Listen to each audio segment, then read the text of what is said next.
તૌત્રિકમ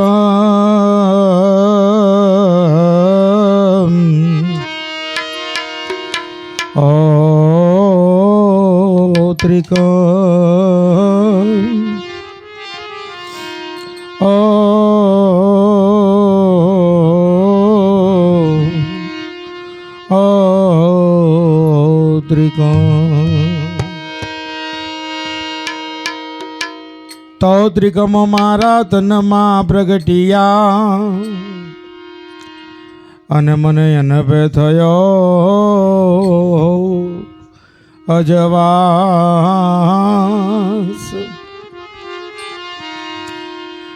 એ તિમિર હતા સર્વે મારા ટળી ગયા એમ ભાવે ભજે ભીમદા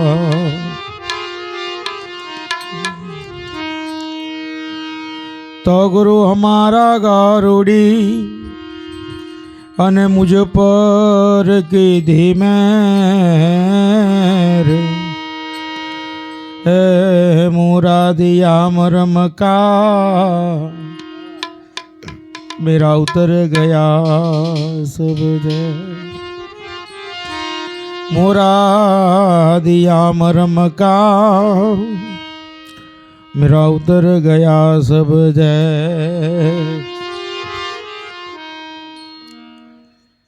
ખરેખર આજનો આ અતિ પવિત્ર દિવસ જીવનમાં આમાં મોટામાં મોટી ક્ષણ કઈ ગણાય? આપણે એવું હોય, આમ છોકરાનો બર્થડે હોય તો આમ કેવો હરખથી નહીં ઉજવતા આપણે. આમાં શું છે, સંતોની સમજણ અને સંતોની શાન બહુ સમજવા જેવી હોય. સંતો સત્ય કહે છે પણ સત્યને સ્વીકારવું થોડું અઘરું હોય. પેલો એક રાજા હતો અને રાજાને આમ મોટામાં મોટા પંડિતને બોલાયો. મોટામાં મોટા પંડિતને બોલાયો અને કે મારા જોશ જરા જોઈ નાખો, કે મારા જોશ જુઓ કે શું લખ્યું છે ભવિષ્યની અંદર. સંતો સત્ય કહે છે, સત્ય બદલાતું નથી. રાજાએ મોટામાં મોટા પંડિતને બોલાવીને પૂછ્યું કે મારા જોશ જુઓ કે મારા ભવિષ્યમાં શું લખેલું છે. એટલે પેલા પંડિતે આમ જોયું અને પંડિતે પછી એમ કીધું કે રાજા કે શું, કે તમારા ભવિષ્યમાં જે લખ્યું છે જો તમે રજા આપો તો હું તમને કહું. રાજા કે કહો, એના માટે તમને બોલાયા છે કે તમે જીવતા હશો ને અને તમારી રાણીએ તમારી આગળ મરી જશે, તમારા છોકરાએ તમારી આગળ મરી જશે અને આખું કુટુંબ તમારી આગળ મરી જવાનું છે. રાજા કે તને જોશ જોતા આવડે છે? તરત જ સૈનિકોને બોલાયા કે નાખો જેલમાં અને કાલ ઉઠી સવારનો દાડો ઉગે ને એટલે એને ફાંસી ચડાવી દેજો. પેલો કે સાચું કીધું, પણ રાજા કે મારે સાંભળવું જ નહીં ને, મારે સાંભળવું જ નથી, અને નાખો જેલમાં. પેલો કે સારું સાચું કહેવામાં તો દુઃખ ઊભું થયું, મોતની સજા મળી. રાજાએ બીજા પંડિતને બોલાયો. પેલો જે પંડિત હતો ને પેલાનો ભાઈબંધ હતો કે રાજા પહેલા કે હું પેલા તમને જે પહેલા ભવિષ્ય કીધું એને મળી આવું, પહેલા એને મળી આવું. પેલાને મળ્યો કે એટલે તું આટલા મારા કરતા જોરદાર ભવિષ્ય જોનારો, કે પણ મેં સાચું જ જોયું છે, રાજાના ભવિષ્યમાં આવું જ લખ્યું છે કે હવે આજ મને બોલાયો છે, કે આજ મને બોલાયો છે. અને જઈને ઊભો રહ્યો. એણે ભવિષ્ય જોયું. ભવિષ્ય તો પેલા જોયું જ તું, એને કંઈ નવું જોવાનું નહોતું. હવે જો આ જ વાત પેલા કેવી રીતે રજૂ કરી કે રાજા કે શું, કે તમે બહુ ભાગ્યશાળી છો. રાજા કે વાહ ભાઈ વાહ, પેલા તો કંઈક ઊંધું કીધું હતું, આ તો કંઈક નવું કહી છે. કે રાજા કે શું, કે તમે બહુ ભાગ્યશાળી છો. કે કેમ? કે તમે સતાયું જીવન લઈને આવ્યા છો, આ બધા કરતા તમે વધારે જીવવાના છો. કે વાત તો એ જ થઈ ને, કે આ બધા કરતા તમે વધારે જીવવાના છો. તો એને 1 લાખ રૂપિયા ઇનામ આપ્યું. બોલો, સંતો તમને સીધું બતાવે છે. આપણે દીકરાનો ઘેર જન્મ થાય ને વર્ષે વર્ષે જન્મદાડો ઉજવીએ. હવે ખરેખર સમજણ સંતો આપણને શું કહે છે કે સત્યને માનો. અને આપણે માયાની અંદર કંઈક એવા આંધળા થયા છીએ કે સત્યને સ્વીકારતા નથી. નકર જે દાડે છોકરો જન્મ એ દાડે આપણને ખબર નથી હોતી કે એક દાડો મરી જવાનો છે. ખબર હોય છે કે નથી હોતી તો આખા ગામમાં પેડા વેચીએ. આ આપણી અજ્ઞાનતા. સંતો મનન તમના અજ્ઞાનમાંથી બહાર કાઢે છે કે કોને રોવો છે તું. આ જે આપણે બાધાઓ રાખી છોકરાઓ લઈએ પણ જે દાડે છોકરાનો જન્મ થાય એ દાડે આપણને ખબર નહીં હોતી કે એક દાડો આવશે ને મરી જવાનો છે. ખબર જ હોય તોય આપણે પેંડા વેચીએ અને જે દાડે મરે દાડે છાજિયા કૂટીએ. આ આપણું અજ્ઞાન છે. કારણ કે આપણે સત્યનો સ્વીકાર કરતા, આપણે સત્યનો નથી સ્વીકાર કરતા. જેને સત્યનો સ્વીકાર કર્યો એ કોક સાચા સંતના આજે સર્વપિતૃઓ માસ છે. સર્વપિતૃઓ માસ. સર્વપિતૃઓ માસ કોને કીધી કે કોકને પોતાના મા પ્રેમની તિથિ ખબર ના હોય. બાપાએ વાત કરી. આમ કોકના ઘેર જઈએ ને એટલે બાપાનો ફોટો બતાવો. હવે અત્યારે તો કોમ્પ્યુટર આવ્યું એટલે કોમ્પ્યુટરમાં શું કરે પેલા ફોટા એડિટ કરી નાખે. બાપા એવા હોય કે જિંદગી માળા ના પકડી હોય. પેલા એક બાપાને મરવા પડ્યા તે ગામ આખું ગયું એટલે ગામવાળાએ કીધું છોકરાને કે ભાઈ બાપાની કંઈક અંતિમ ઈચ્છા પૂર. કે બાપાની અંતિમ ઈચ્છા નહીં પણ મારી છે. પણ મરવા તારો બાપો પડ્યો, ભલે મારો બાપો મરવા પડ્યો પણ અંતિમ ઈચ્છા મારી છે. કે શું? જો આખું ગામ આવ્યું હોય ને તો મારા બાપાને મોઢે રામ બોલાવડાવો. કે આ જિંદગી જતી રહી પણ મારા બાપા હજુ કોઈ રામનું નામ બોલ્યા. જો આજ ગામ આવ્યું છે ને તો મારા બાપાના મોઢે રામ બોલાવડાવો. એટલે ગામના બાપા જેવા સંત હશે. હવે એ સંતનું નામ રામજી બાપુ. એટલે રામજી બાપુને આગળ કર્યા કે બાપા રામજી બાપુ બોલો તો રામ તો મોઢે આવે. બરાબર કે બાપા આમને ઓળખો? કે હા. કે આમનું નામ શું? કે આ કોણ છે? કે હવે જે રામજી બાપાના બાપાનું નામ ભગા બાપા. તો એમને કહે ભગાનો છોકરો. કે આ પણ રામજી બોલ્યા. હવે એ બાપા કોક દાડો ભજનમાં જાય ને આ દુકડ પેલું વગાડે એટલે એમાં રામસાગર આવે. રામસાગર લઈને બાપાની આગળ ઊભો કર્યો કે બાપા તમે ભજનમાં જતા હતા ને? કે હા. તો આ નતા પેલા વગાડતા ભગત? કે હા. કે શું વગાડતા હતા? કે તંબુરો. જેને મોડું પડવું જ નથી એને તમે શું કરી લેવાના છો? સત્યને સમજવું અઘરું છે. આ સંતો આજે સર્વપિતૃઓ માસ છે. જેના પોતાના મા બાપની તિથિ યાદ ના હોય એ આજના દિવસે શ્રાદ્ધ નાખે. શાસ્ત્ર એવું કહે છે તો એના પિતૃ સુધી પહોંચે છે. ધન્યવાદ છે આ કુટુંબને, અશોકભાઈને, કે પહેલા તો ગુરુને તેડાયા. સાહેબ તમને બધું મળે, ગુરુની સેવા ચાકરીનો અવસર ના મળે. અને તમને શું લાગે છે આ જેટલા બેઠા છે ને દરેક જણ ભાગ્યશાળી છે? ના, ભાગ્યની વાત છે. કારણ કે મહાપુરુષો એમ કહ્યું છે કે ભાગ્યહીન જનકો, જેના ભાગ્યમાં ના હોય ને એવા આવા સંતોના દર્શને નથી થતા. અને જેના ભાગ્યમાં ના હોય એવા આવા સંતોની વાણીનો પ્રસાદ નથી મળતો. આ તમને આમ ખરેખર આપણને દુઃખ થાય, અમને આનંદ થાય. દુઃખ ક્યારે થાય તમને? કે ધારો કે અશોકભાઈ આટલો બધો ખર્ચો કર્યો, આટલા બધા જણને બોલાય તો અશોકભાઈની ભાવના શું હોય? કે ભાઈ દરેકને બાપાની સત્સંગની વાણીનો લાભ. પણ એના ભાગ્યમાં જ નહીં તો તમે શું કરવાના છો? સંતોની વાણી એટલે ભાગ્યહીન જનકો, જેના ભાગ્યમાં નથી એના સંતોની વાણીનો પ્રસાદ મળતો. કે ભાગ્યહીન જનકો ના મળે ભલી વસ્તુનો ભોગ. કારણ કે જ્યારે આંબાના ઋતુ પાકે ને ત્યારે કાગડાના મુખમાં પહેરો.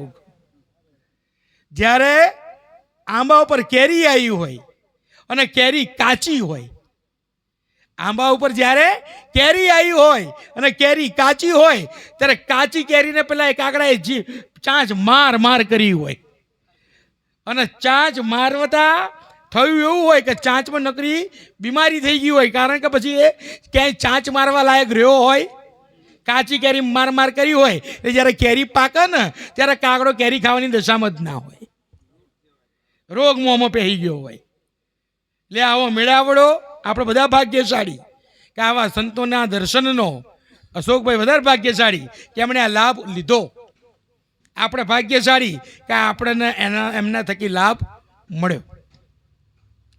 ધન્યવાદ છે એવા કુટુંબને જે ગુરુને તેડાવે છે અને પિતૃને કોના ચરણમાં અર્પણ કર્યા. મેં છેલ્લે પણ પ્રોગ્રામમાં કહ્યું હતું ગયા રવિવારે કે આવા સંતો એ આદિ અનાદિના પુરુષો છે. આવા સંતો ત્રિકમ સાહેબે કહ્યું છે કે આ ભક્તિ આગે હતી સો અબ મેને પાઈ પૂરણ પ્રીત પિછાની આ લાગી પ્રીત્યું નહીં રહેવે છાની. આ સંતો આદિ અનાદિના ભક્ત થઈને આયા છે, આદિ અનાદિના વાહક છે, આ પરંપરાના આગળ લઈ જનારા છે. આ જ કબીર છે, આ જ ભાણ છે, આ જ રવિ છે, આ જ ઉગારામ છે, આ વાહકો છે. આ સંતો કોણ છે? બધા અહીંયા બધા પ્રખર સંતો બેઠા છે જે આ પરંપરાના આગળ લઈ જઈ રહ્યા છે. તો એમના મુખેથી વાણી સાંભળવી ને એ છે.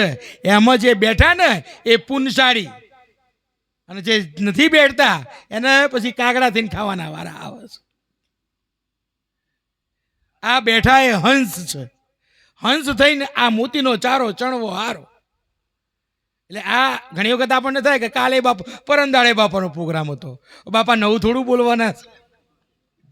ઘણી વખત આપણને એમ થાય કે પરમદાડે બાપા 2 કલાક બોલીને ગયા તો તારા આજે બાપા એ જ બોલવાના છે. તો સાહેબ આપણે કાલે દાળ ભાત નહોતા ખાધા તો આજે ના ખાધા તો 2 દાડા પછી નહીં ખાઈએ તો આપણે ચમ નહીં ધરાતા. આ ભૂખ સત્સંગની આવી હોવી જોઈએ. મારા તમારાની અંદર સત્સંગની ભૂખ કંઈ આવી હોવી જોઈએ, કંઈક જાણવાની આ જિજ્ઞાસા એવી હોવી જોઈએ. બાકી મારીને તમારી કિંમત શું? મારીને તમારી કિંમત પેલા બિરબલ ને અકબરે પૂછ્યું કે બિરબલ કે શું કે મારી કિંમત કરતો જોજો મારીને તમારી કેટલી કિંમત છે. આમ અકબર બિરબલને પૂછે છે કે બિરબલ કે શું કે મારી કિંમત કર. આમ બિરબલે 5 મિનિટ જોઈ ઉપરથી નીચે સુધી. આમ રાજાને આમ જોયા બરાબર આમ, અને પછી બિરબલે કીધું કે રાજા તમારી કિંમત 10 લાખ રૂપિયા છે. એટલે અકબર ભડક્યા કે બિરબલ હું આખા હિન્દુસ્તાનનો રાજા, આખા હિન્દુસ્તાનનું રાજ મારી પાસે અને મારી કિંમત ફક્ત 10 લાખ? અરે ઘોડા 10 લાખ તો મેં આ કપડાને મુગટને બધું પહેરું ને એના થાય કે હું એની જ કિંમત કહું છું, કે હું એની જ કિંમત કહું છું.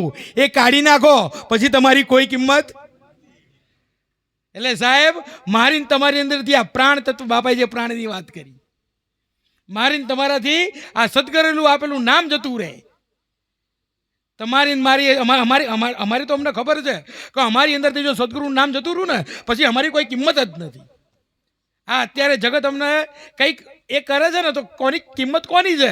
તો સદગુરુનું જે વચન પડ્યું છે ને, આ સદગુરુ જે ફૂંક મારી છે ને, કહ્યું છે કે ભાઈ વાણી હમારી ફીર ગઈ. અમે તમારા જેવા જ હતા, બુડથલ જ હતા, કશું અમને આવડતું, કોઈ અમને ગણતું નહોતું, પણ વાણી હમારી ફીર ગઈ. યહી તન યહી દેશ, ખારી હતી સો મીઠી ભઈ મારા સતગુરુના ઉપદેશ. અમારા ગુરુએ, આપણા ગુરુએ કંઈક આપણને બતાવ્યું, એટલે ગુરુએ બતાવ્યું એને યાદ કરવું. બીજી બધી વાતોમાં બહુ પડવાની, એટલે આપણે હજુ મનુ બાપાને સાંભળવા છે, એટલે એક વાણી કરી પછી મારી વાણીને વિરામ આપું.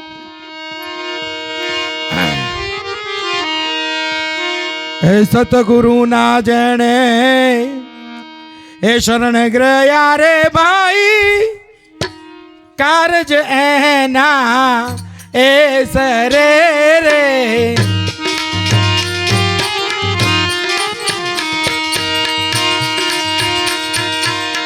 સતગુરુ ના જણે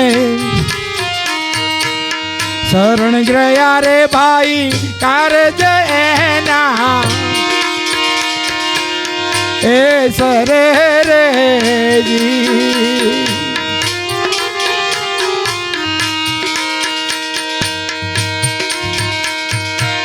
પ્રેમ કરીને જોને આવે ચરણમાં, એમ કરીને જોને આવે ચરણમાં સતગુરુ સિર પર કર ધરે રે સતગુરુ ના જેણે શરણ ગયા રે ભાઈ કારજ એના હેસરે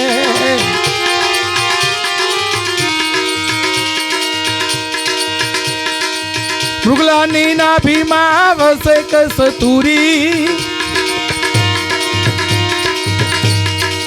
મુગલાની નાભીમાં વસે કસ્તુરી જોને મૃગલો ખોડતો એ રે ફરે રે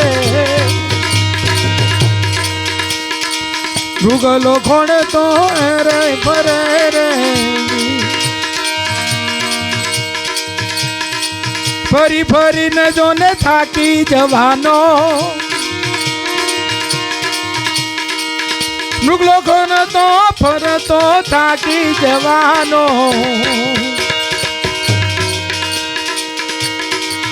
અને એમાં એનું કશું નહીં વળે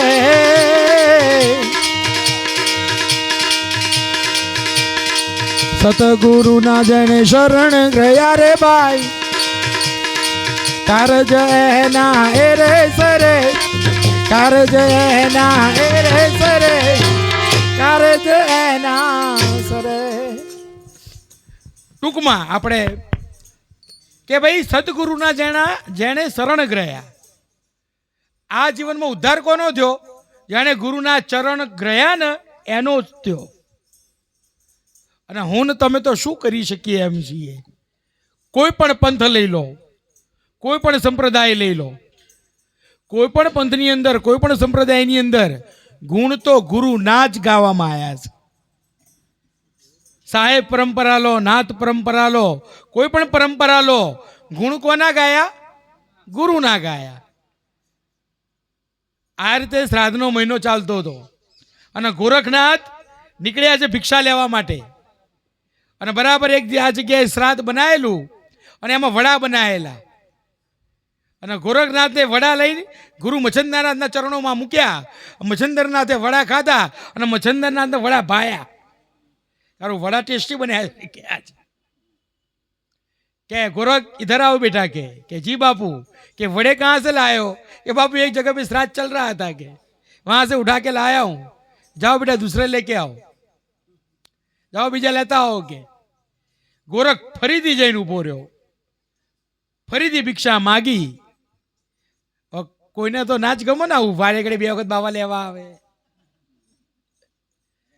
अने मेणुं मार्યું गोरखने जो संसारी तमे छे ने संसार गुरु महाराज कहता अमारा के संसार ए दर्पण है तमारी भक्ति में भूल पड़शे ने तो संसार तमने देखाड़े छे ने ए वखते तमारे खोटुं लगाड़वानी जरूर ए वखते सुधरी जवानी जरूर है संसार दर्पण है तमारी भक्ति में क्यांक थोड़ुं हशे ने तो संसार तमने देखाड़े छे अने जईने भिक्षा मागवा उभा रह्या अने तरत ज ए बेने कह्युं के बाबाजी खोटुं ना लागे तो एक वात कहूं के शुं के जीभना चटाका करवा होय तो भक्ति ना थाय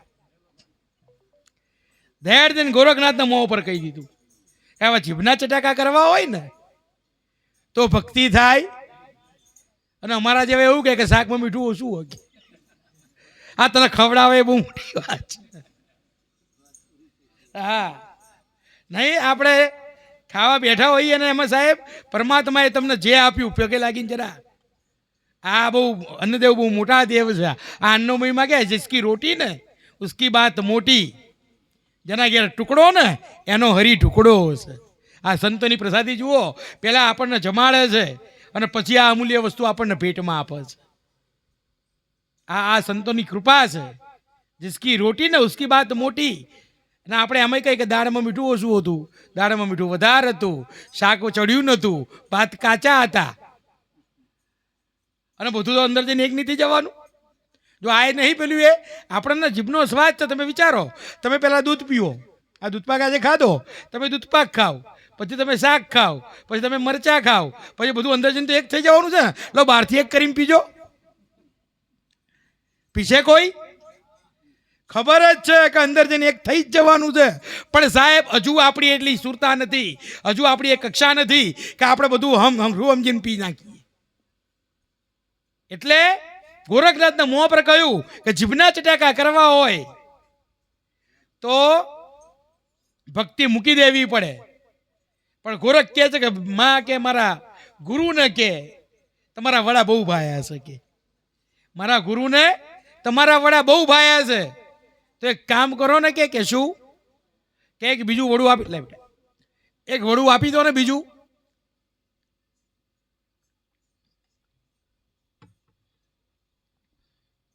પેલા બેન એમ કે છે કે વડું મફતમાં મળે, તો કે શું કે તારી એક આંખ કાઢીને આપી દે તો તને વડું આપું. શા આટલી તાકાત આપણી, શા આટલી ભક્તિ? તો પછી આપણને ગુરુના સેવક કહેવડાવવાનો શું અધિકાર છે? છે કોઈ અધિકાર? નામ એના થયા છે તો ગોરખનાથનું નામ ગવાય છે. અને સાહેબ આંખ માગી છે ને, અને ગોરખનાથે એક સેકન્ડનો વિચાર કર્યા વગર આંખ કાઢીને આપી દીધી, આમ ફેંકી દીધી કે લે, મારા ગુરુની આગળ, મારા ગુરુના એક ઈચ્છાની આગળ આ આંખ કશી નથી. અને એક આંખ ઉપર પાટો બાંધી અને જઈને ગુરુના આળા ફરીને ધરી દીધું. ગુરુ કે ગોરખ અમે તો જો આમ ભિક્ષા આમ આલાય ગુરુનો પ્રસાદ, આમ આડું જોઈ કે બાપુ નહીં જોઈએ કહો તમે, કારણ કે ગુરુની કરુણા કેટલી શિષ્યો પર તમને આમ આવે ને સહેજે કષ્ટ, એ ગુરુ સહન કરતા. શિષ્યો પર સહેજ પણ કષ્ટ આવે એ ગુરુ મહારાજથી સહન ના થાય કે બાપુ તમે નહીં જોઈ શકો, કે ગોરખ મારી હામું જો. અને ગોરખે આમ જોયું, આમ મચ્છંદરનાથની અંદરથી કરુણાનો ધોધ કે બેટા શું થયું? કે ગુરુ મહારાજે કે વડું લેવાનું હતું, પણ પેલા બેનને મારી આંખ વધારે ગમી, તો કે આંખ આપો તો કે વડું આપું. તો બાપુ કે તમારી આગળ હું મારી આંખ આપી દીધી. સાહેબ આ શિષ્યો પ્રેમ ધરીને આવે ચરણમાં, ગુરુના ચરણમાં પ્રેમ સિવાય કોઈનું કામ. તમે તમારી સંપત્તિથી ગુરુને રાજી નહીં કરી શકો, તમે તમારા આ વૈભવથી ગુરુને રાજી નહીં કરી શકો. બાપાએ હમણાં જ એક વાત કરતા હતા કે આમ કેવું હોય, કોઈક 500 ભેટ મૂજા મૂકે તો કે એનો ભાવ વધાર, કોઈક 10 મૂકે તો એનો ભાવ ઓછો. આવું થોડું હોય? સંપત્તિથી ગુરુ ભાવ માપે ના સાહેબ, એ તો તમારા પ્રેમના આધીન. વાલો મારો પ્રેમને વશ થયા રાજી, એમાં શું કરે પંડિતને? વાલો મારો પ્રેમને વશ થયા રાજી. આ ગુરુ કોના આધીન છે? પ્રેમને. કે પ્રેમ કરીને આવે ચરણોમાં તો સદગુરુ શિર પર કર ધરે. કે આ સદગુરુના જાણે ચરણ ગયા ને, કારજ આ ભવસાગર ઉતર. કારજ શું હોય ગુરુ જોડે? આપણે આ ભવસાગર ઉતરવાનું. એટલે ટૂંકમાં વાત કરાવું કે પતાવું, કે બાપાએ લગભગ બધું કહી જ દીધું છે, પણ એમણે એમ કહ્યું કે મૃગલાની નાભીમાં વસે કસ્તુરી. હું તમે બધા મરગલા જ છીએ, અને સતનામ ભક્તિ આપણી અંદર પડી છે, પણ ઓળખાવનારા આવા પુરુષો હજુ મળ્યા? જે દાડે આપણને ઓળખાઈ દેશે એ દાડે આપણો ભટકારો મટી જવાનો છે.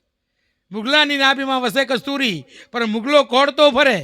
આજુબાજુ આંટા મારે. આપણે બધે મંદિર જઈએ, કોઈક ઉત્તરમાં માતાજીનું દર્શન કરવા જાય, કોઈક પૂર્વમાં ભગવાનના દર્શન કરવા જાય, કોઈક વળી બીજે જાય, કોઈક ત્રીજે જાય, પણ જ્યાં ઠરવાનું છે ત્યાં કોઈ ઠરતું. कबीर साहब ने कीधु कि मुझे कहाँ ढूंढे बंदे, मैं हूँ तेरी पास में, ना मंदिर में, ना मस्जिद में, ना काबा कैलाश में, ना जप में, ना तप में, ना व्रत में, पण खोजी हो के खोज कर ले, मैं हूँ एक विश्वास में. कबीर साहेबे कह્યું છે ને, એટલે આપણે ત્યાં ઠરતા નથી. એટલે કીધું અને તરત જ કીધું કે તમારું અહમપણું અગાડી દેવું પડે. સુખદેવજીએ શાન બતાવી અને જય જનકને ગુરુ કરે. સુખદેવજી એટલે આ જેટલા પુરાણો અને જેટલા વેદો છે ને એના રચયિતા છે, પણ તરત જ એમની પાસે બધું જ્ઞાન હતું, વેદોનું પુરાણોનું બધું, પણ આત્મજ્ઞાન હતું. એટલે કોકને પૂછ્યું કે સુખદેવજી કે હું આટલો મહાન, પણ કોઈક મને મહાન ગણતું જ નહીં. કે ના જ ગણે ને. કે કેમ? કે તારા માટે ગુરુ નહીં. તો કે મારો ગુરુ કરવા હોય તો કે જા જનકની જોડે.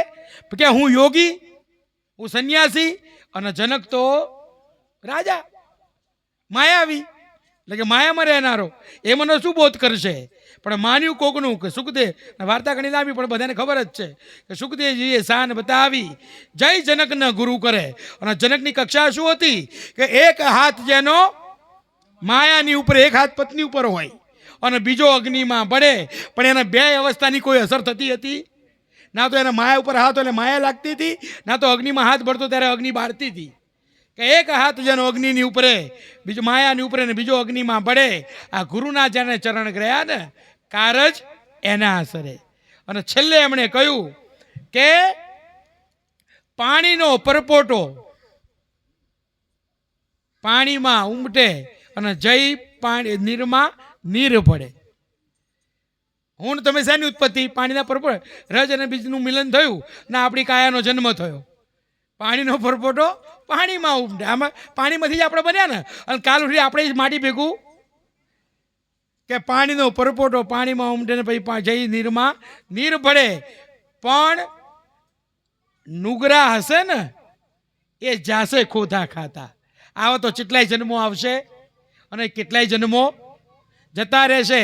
બાપા સંતો એમ કે છે પોકારી પોકારી કે બહુ પુણ્ય કરવાથી આપણને મનુષ્ય જન્મ મળ્યો, તો એનું સામર્થ્ય એનું સાફલ્ય શું? તો કે ગુરુની ભક્તિ કરવી. એ ગુરુની ભક્તિ ના કરો તો આ અવતારનો કોઈ અર્થ. અને સાહેબ તમે કશું ના કરો, ના તપ કરો, અમે તો એવું જ કહીએ છીએ, ના તપ કરો ના વ્રત કરો, તમને નામ આપ્યું નામ જપ કરતા તો એ ના કરજો. તમને કદાચ ગુરુએ કંઈક બતાવ્યું એ ના કરજો. ફક્ત ગુરુની સેવા કરો. ગુરુની સુરતામાં એમ લે સમજો, મને તમને પ્લેન ચલાવતા નહીં આવડતું. આવડે છે? નથી આવડતું. પણ જેને ચલાવતું આવડતું હોય એની પાછળ જઈને બેસી જઈએ તો જ્યાં જવું હોય ત્યાં જતું રહેવાય ને. ભાઈ આપણને કશું નહીં આવડતું, પણ આપણા ગુરુને બધું આવડે છે. મને તમને મારે તમારે અમેરિકા જવું છે તો અમેરિકા સુધી આપણે પ્લેન ચલાવી શકવાના છીએ? ના, આપણને આવડતું જ નથી. તો કે ટિકિટ લો, ટિકિટ લો અને ટિકિટ ખરીદીને સામે બેસી જાઓ પ્લેનમાં.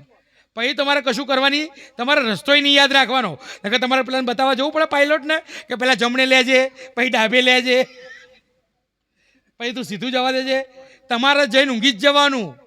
સવારે આંખ ખુલે ને એટલે તમે અમેરિકા પહોંચી જ જાઓ. પણ એના માટે ટિકિટ ખરીદવી પડે. એટલે તમારે ભજનની મૂડી ભેગી કરવી પડે. તમારી પાસે ભજનની મૂડી હશે, એ ભજનની મૂડીથી આ સદગુરુના દેશની ટિકિટ ખરીદાશે. અને સદગુરુના દેશની ટિકિટ આ ભજનની મૂડીથી ખરીદશો. અને ભજનની મૂડી એટલે ભજન ગાવા નહીં, બૂમો પાડી પાડીને ગળા દુખાડવા નહીં, પણ અંતરમનથી સદગુરુનું સાનિધ્ય, અંતરમનથી સદગુરુની કરુણાનો અહેસાસ કરો. અંતરમનથી બસ આ ટિકિટ ખરીદશો, પછી તમારે ઊંઘી જ જવાનું છે. અમે બધા સમજીને ઊંઘી જ ગયેલા છીએ. આંખ બંધ કરીને ગુરુના દેશમાં જ સીધા. પછી તમારે બીજું કંઈ કરવાનું પણ પહેલાં ભજન કરવું પડો. વગર ટિકિટે કોઈ બેહવા નહીં દે, ધક્કા મારીને ઉતારશે. બધી વિધિ લાંબી છે એમાં. પણ ટિકિટ હશે ને અને પ્રોપર વિઝા, પૈસા જે ખાલી કામ થતું, ખાલી મૂડીનું ભજન હશે. બાપે બહુ સરસ વાત કરી કે અધિકાર પણ નહીં હોય. આમાં જુઓ, અમેરિકા મારે જવું હોય, હવે અમેરિકા જવું હોય તો ખાલી પૈસાથી કામ થાય? અત્યારે અમેરિકાની ટિકિટ 1.5 લાખ છે ને, 1.5-2 લાખ છે. એટલે 2 લાખ ગણો ને આપણે, અમે હમણાં બુક કરાવી 2 લાખ ટિકિટ છે અમેરિકાની. અમેરિકાથી અહીંયા આવવાની ટિકિટ પાછી 2 લાખ રૂપિયા છે, 2-2.5 લાખ. ધારો કે મારી પાસે 2-2.5 લાખ છે તો કંઈ અમેરિકા હું જઈ શકું? ના. તેના માટે મારે શું કરવું પડે છે? વિઝા કઢાવવો પડે ને સાહેબ. એમ તમારી પાસે કદાચ તમે વગર આમ ઊંધું ગાલીને ભગવાનનું નામ લે કર્યું હોય, બીજું કર્યું હોય, ત્રીજું કર્યું હોય,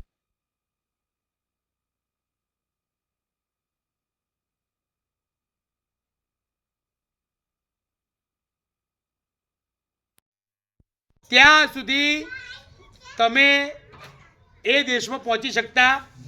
એટલે કોઈ એવું વિચારતો હોય કે હું ગુરુ વગર જતો રહે તો એ ખોટું છે. ગુરુ વગર કશું થાય જ્યાં સુધી ગુરુનો સિક્કો ના વાગે ને કે અસ્તિત્વ અધિકારી, જ્યાં હું તને વિઝા આપું છું એ દાડે ત્યાં તમને કોઈ રોકવા વાળો નકર ટ્રમ્પ બેઠો જ છે, જે ગયા છે ને એને ઊંચા ઊંચા કરીને પાછા કાઢે છે.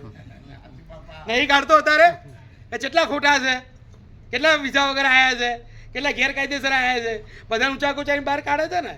એમ સંતોએ કીધું કે આ પાન પરવાનો ગુરુનો હશે ને તો આ વસ્તુ તમને પ્રાપ્ત થશે. અને છેલ્લે એમણે કીધું કે સાચા સદગુરુ જો મળે, કેવા સદગુરુ? લે ભાગું નહીં. નકર હમણાં કંઈક રેથલમાં 15-20 જણાની આખી ટોળકી આવી હતી. એની પહેલાં અસલમાં 15-20 જણાની ટોળકી આવી હતી. એવાનું આપણે કામ.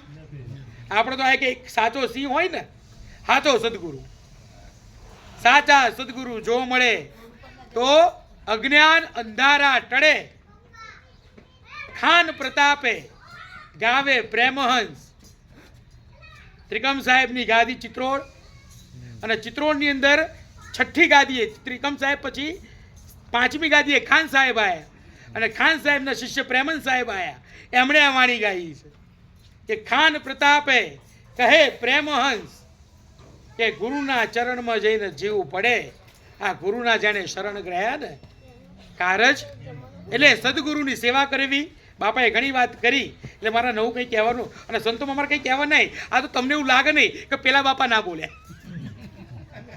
ભાઈ એવું થાય, અમે જતા રહે વાત થાય કે બાપા એકલા બોલતા હતા તો પેલા બાપુ જોડે બેઠા હતા એમને ખાલી બેવા જ લાયા હતા આપણે. બાકી સંતોના બોલવામાં કોઈ ફેર હોય? બાપા બોલ્યામાં બધું સમય ગયું છે. બસ આ સંતોની સેવા કરવી, અને આ સાચી રીતે જે પણ ઉજવણી કરો સાચી રીતે કરો. આજે આમાં અશોકભાઈ આજે કરી છે, એટલે પરમાત્મા ગુરુ મહારાજ આવીને આવી સદબુદ્ધિ આપણે બધાને આપે, અને જે રીતે આ સંતોનો લાભ લેવાય વધારે ને વધારે આપણને એનો લાભ મળે. બોલો સદગુરુદેવનો.